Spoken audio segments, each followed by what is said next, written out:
स्वागत है आप सभी का आपके अपने channel all is one exam में। हम बीएड फर्स्ट ईयर के 4th paper language across the curriculum पाठ्यक्रम में भाषा के विषय के क्वेश्चंस को कर रहे हैं।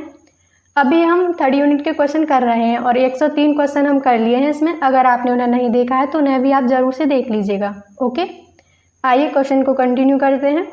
आज का आपका पहला क्वेश्चन है जीवन कौशल है तो आत्म जागरूकता, सहानुभूति, सृजनात्मक चिंतन, ये सभी आपके जीवन के कौशल हैं। नेक्स्ट क्वेश्चन है आत्म जागरूकता एक मनोवैज्ञानिक स्थिति है। सेल्फ अवेयरनेस क्या है? एक मनोवैज्ञानिक स्थिति जिसमें व्यक्ति स्वयं किसी एक वस्तु पर ध्यान केंद्रित करता है। यह कथन किसका है? तो यह है फेंजाई का।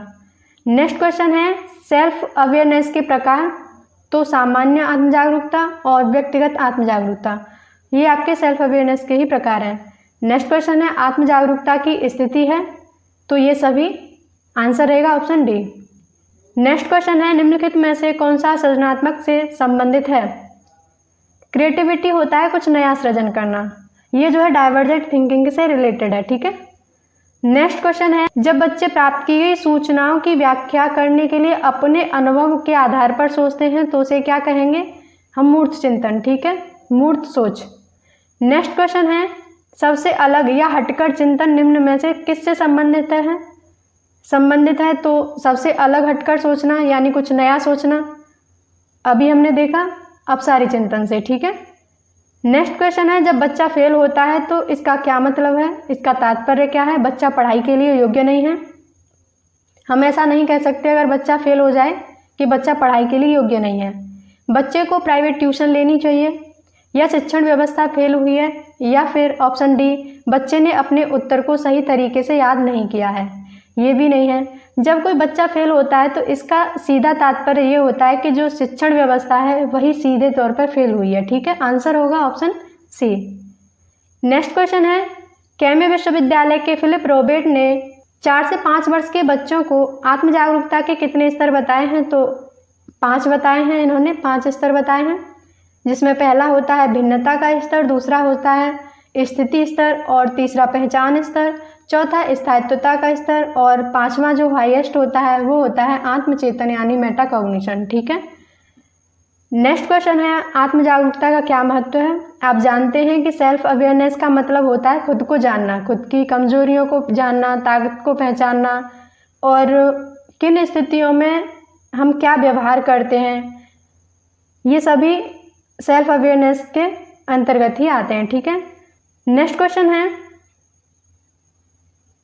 किसी दूसरे व्यक्ति के व्यक्तित्व में प्रवेश करना और उसके अनुभव को कल्पनात्मक रूप से अनुभव करना सहानुभूति है। ये जो सहानुभूति की डेफिनेशन है ये है चैम्बर अंग्रेजी डिक्शनरी की। ठीक है। नेक्स्ट क्वेश्चन है सहानुभूति दूसरों की भावनाओं व जरूरतों से संबंधित जागरूकता होती है, यह कथन है डैनियल गोलमैन का। ठीक है। नेक्स्ट क्वेश्चन है यदि एक शिक्षार्थी क्लास में निश्चित लक्ष्य को प्राप्त करने में असफल होता है तो यह प्रदर्शित करता है, ये क्या प्रदर्शित करता है? ये यही प्रदर्शित करता है कि शिक्षण व्यवस्था या फिर विद्यालय की असफलता। ठीक है, फेल हुई है, वो सिर्फ बच्चा ही फेल नहीं हुआ है, वो बच्चा ही असफल नहीं हुआ है, पूरी शिक्षण व्यवस्था, पूरा जो विद्यालय वो असफल हुआ है। ठीक है। नेक्स्ट क्वेश्चन है जब असफलताओं के लिए बचपन के दौरान दंडित किया जाता है तो यह डैश की ओर ले जाता है, तो ये बच्चे को अधिगम व्यवस्था की ओर ले जाता है, बच्चा विवश हो जाता है सीखने के लिए। ठीक है। नेक्स्ट क्वेश्चन है छात्रों की अधिगम कठिनाइयों को हल करने के लिए विशेषकर प्राथमिक स्तर पर उपयोग में लाया जाने वाला श्रेष्ठ तरीका कौन सा है? आप जानते हैं कि प्राथमिक स्तर पर बच्चा छोटा होता है, 6 से 11-12 साल तक का होता है, उसे खेल में बहुत रुचि होती है, कहानियों में, खेल में, एक्स्ट्रा जो एक्टिविटी होती है उनमें वो बहुत अच्छा महसूस करता है खुद को, तो उन्हीं के द्वारा सिखाना अच्छा रहता है। आंसर इसमें जो रहेगा वो रहेगा ऑप्शन डी, कहानी सुनाने की पद्धति के द्वारा। ठीक है। नेक्स्ट क्वेश्चन है विशेष रूप से प्राथमिक स्तर पर विद्यार्थियों की सीखने संबंधी समस्याओं को संबोधित करने का सबसे बेहतर तरीका क्या है? तो कहानी कथन पद्धति का प्रयोग, या बी महंगी और चमकदार सहायक सामग्री का प्रयोग, सी है सरल रोचक पाठ्य पुस्तकों का प्रयोग, डी है क्षमता के अनुरूप विभिन्न शिक्षण पद्धतियों का प्रयोग। इसमें जो आपका आंसर रहेगा वो रहेगा ऑप्शन डी। देखिए आपने इससे पहले वाला क्वेश्चन किया तो उसमें ये वाला कहानी कथन पद्धति का प्रयोग, ये आंसर था। हमें ऑप्शन के अनुसार आंसर देना है। नेक्स्ट क्वेश्चन है, सहानुभूति अंतः ज्ञानात्मक है लेकिन इस पर बौद्धिक रूप से कार्य कर सकते हैं, ऐसा कहा है टीम मिनविन ने। ठीक है। नेक्स्ट क्वेश्चन है, मैं उसे धार्मिक कहता हूँ जो दूसरों की परेशानियों को समझता है, ऐसा कहा है महात्मा गांधी ने। नेक्स्ट क्वेश्चन है, सहानुभूति के प्रकार आपसे पूछे गए हैं, तो संज्ञानात्मक सहानुभूति, भावनात्मक सहानुभूति, अनुकंपा सहानुभूति, ये सभी सहानुभूति के प्रकार हो सकते हैं। ठीक है। नेक्स्ट क्वेश्चन है, सहानुभूति के तत्व क्या हैं, तो दूसरों को समझना, दूसरों का विकास करना, राजनीति के प्रति जागरूक होना, सभी के प्रति जागरूक होना। ठीक है। नेक्स्ट क्वेश्चन है, सामाजिक अधिगम आरंभ होता है भीड़ से, अलगाव से, संपर्क से या दृश्य श्रवण सामग्री से।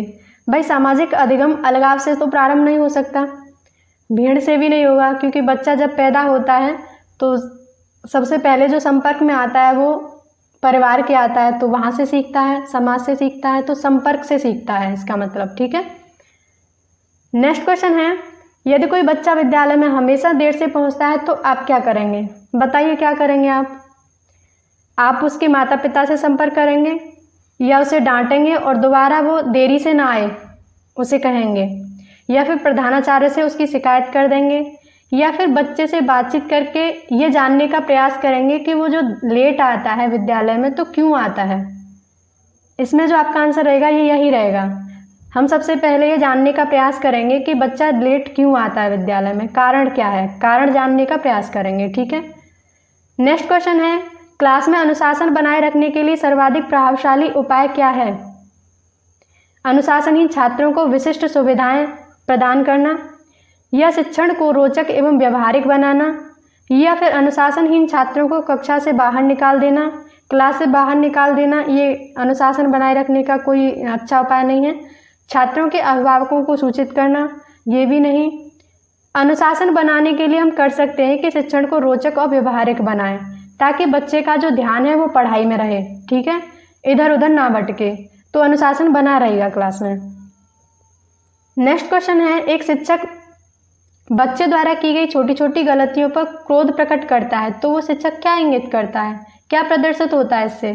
कि वह कुंठित है, जो शिक्षक है वो कुंठित है, या फिर बी वह बच्चे का सुचिंतक है, या फिर उसमें ज्ञान की कमी है, या ऑप्शन डी वह संवेदनात्मक रूप से संतुलित नहीं है। जब वो शिक्षक है तो उसमें ज्ञान की कमी तो नहीं हो सकती।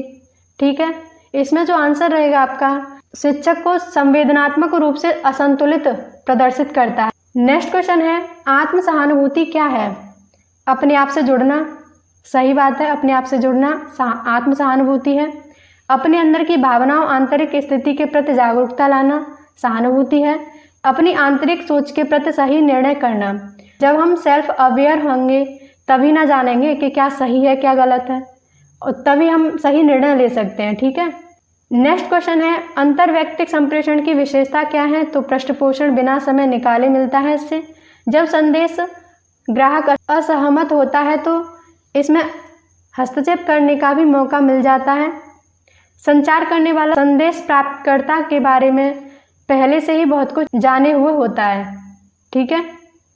नेक्स्ट क्वेश्चन है, चिंतन के अंतर्गत निरीक्षण, व्याख्या, विश्लेषण, अनुमान, मूल्यांकन आदि कौशल आते हैं। जब कोई व्यक्ति या समूह किसी विषय पर गहन चिंतन करते हैं तो उसे आलोचनात्मक चिंतन कहते हैं।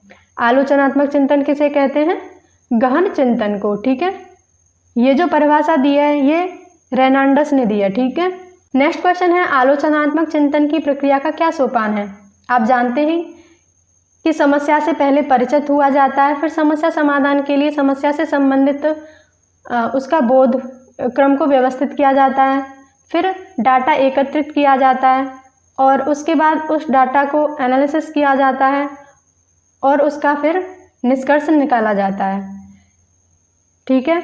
नेक्स्ट क्वेश्चन है, सामाजिक अधिगम के सिद्धांत को किसने प्रतिपादित किया? तो आप जानते हैं कि सामाजिक अधिगम जो दिया था वो दिया था अल्बर्ट बंडूरा ने। ठीक है। नेक्स्ट क्वेश्चन है, समस्या हल करने की वैज्ञानिक विधि में निम्न में से पहला चरण कौन सा है?